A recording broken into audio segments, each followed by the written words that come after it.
a ring box. These are great projects.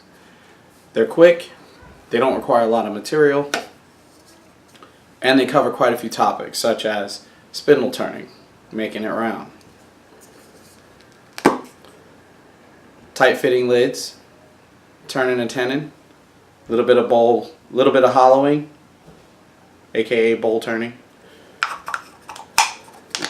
You get a beautiful little object really quickly. Stay tuned, I'll show you how it's done.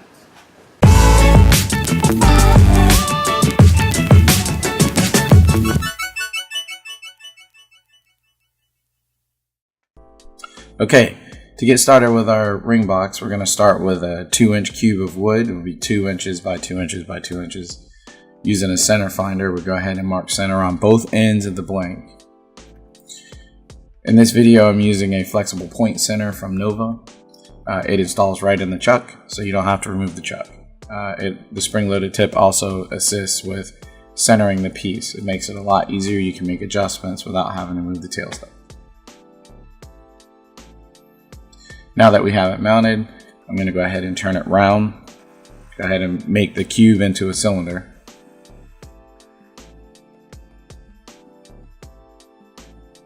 Now that I have made it a cylinder, I'm going to go ahead and cut some tenons on both ends.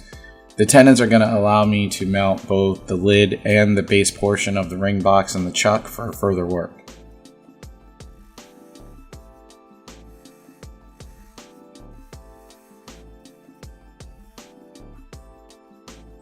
Now that I have the blank mounted in the chuck, I can go ahead and part off the lid because we're going to work that part first.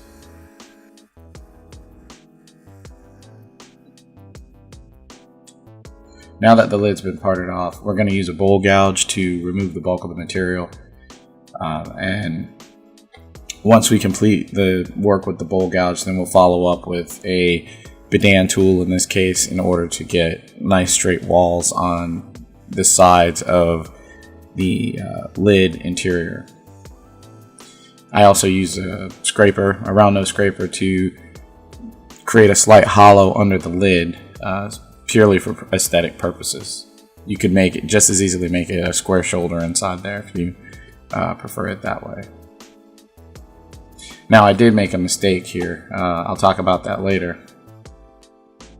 Now this is the ideal time to go ahead and finish the inside of the lid, as this is the only time, this will be the last time that it'll be mounted to the chuck, and you'll have access to the interior.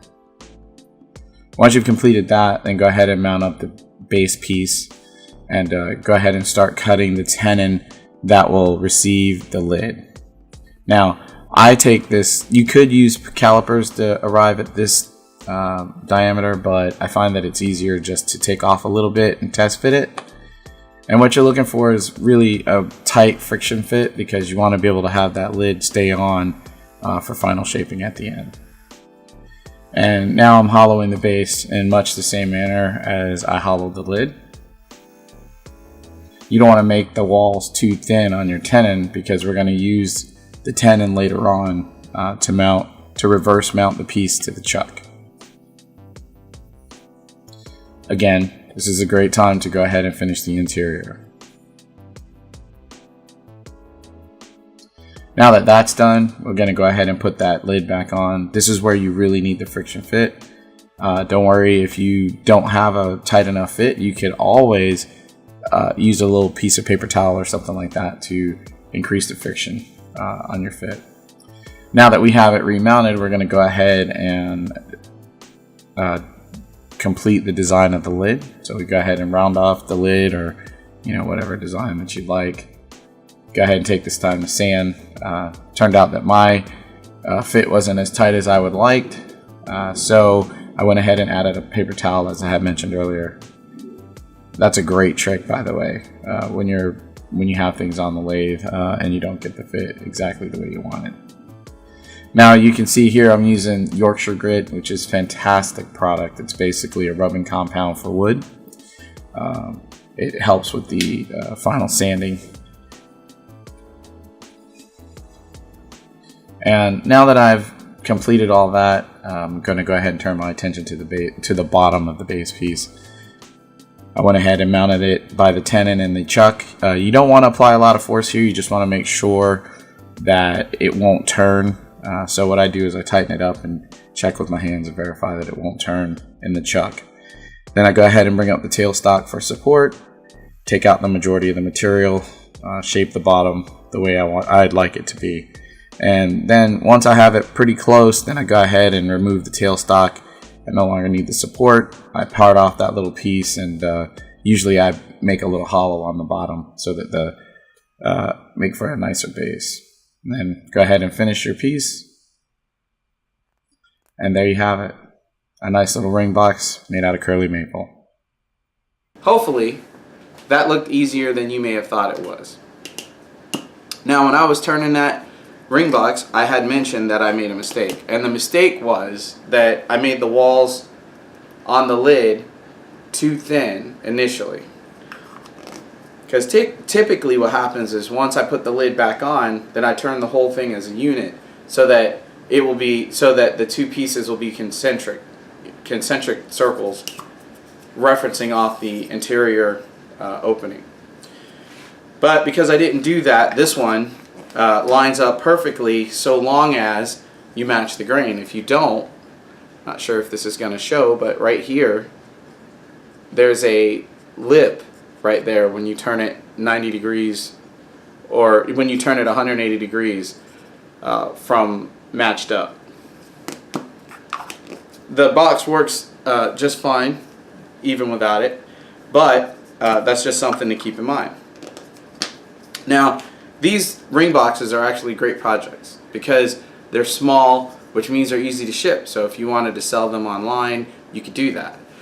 They're also an item that doesn't take a great deal of time or a great deal of materials. You can use scraps to make this. And you can also use this as some of your more inexpensive items in your booth to get people to come into the booth. So, and you can make these as fancy as you like by incorporating other materials such as metals and plastics and inlays, even contrasting woods. So anyway, I just wanted to share with you how to do that. Now, if I actually made two of these because I made the mistake on this one, so I made this one so that I'd have one that the lid fits perfectly no matter what orientation you put it on the box. Now, if you would like the opportunity to own these two boxes right here, the one that I made the mistake on as well as the one I've corrected, head on over to Justin Upple's Instagram page at UpWoodworks.